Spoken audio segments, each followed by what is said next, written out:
Okay. Could you please explain about your work at Venice Biennale?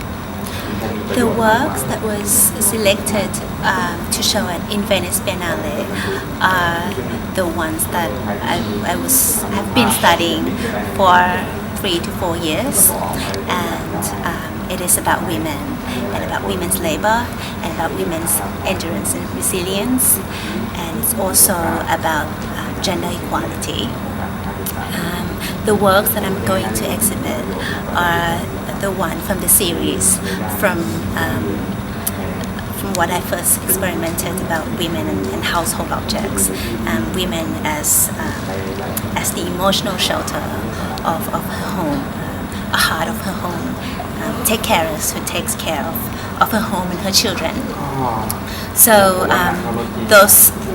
those works from the first series are the squeezers, so the one that I was squeezing oranges and then having me at the bottom, having all these juices on my face run into my nose and my mouth. The second one is called the ice chamber from that series, so that one is me. That was showing at the Saatchi Gallery as well, that you saw, and at the Bangkok Arts and Culture Center. So that one was me acting as the ice chamber, putting my face stuck into an ice and then just sort of standing the pain and the fear and insecurities, just of being scared of the knife underneath, or being able to endure the coldness of the ice. So that was the one that I will be showing there. And then the third one from that series is called Poured, which you saw at the BACC as well. So that was sort of me drinking massive amount of water. It ran into my mouth and I was just swallowing them slowly. So that was from that first series. And then I sort of explore about women's work, it's everyday work, labor, and sort of compare labor work and human labor work and machine. So that was just acting as a tool or as a machine in the industry, or as a tool in, for example, the market, like the beam scale, the traditional beam scale, or the scale that you saw, the watermelon one, or the carrying pole even, that was just acting as the pole that was carrying around 30 to 40 kilograms of bananas. So that was so those works will be exhibited at Venice Biennale as well.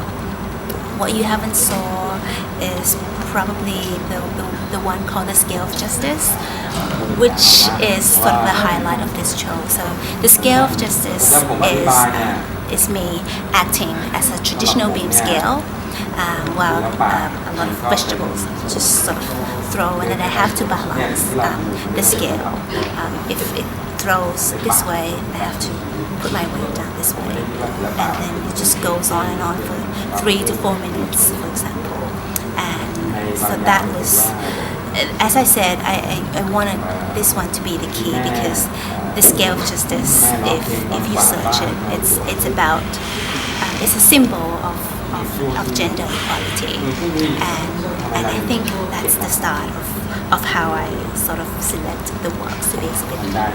So I selected this one, and then after it's the scale, the watermelon one that you saw. So that one was called the Scale as the equality as well, the symbol of endurance and resilience, or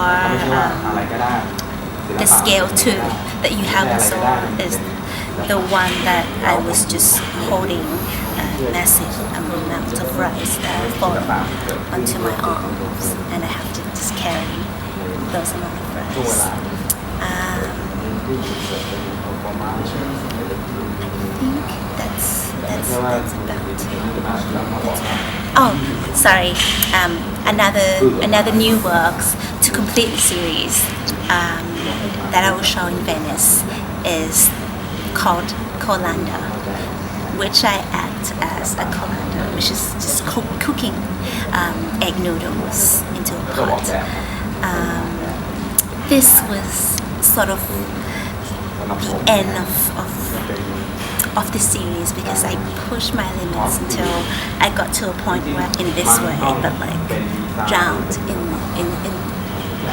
with my face up, and so that the water would just go into my nose and my mouth, and I had to just be drowned and then get out, be drowned and get out to do the performance. And I think that was very, very difficult for me to perform. And I think it's sort of wrap up this whole series about endurance, about women's labor, about repetitive work.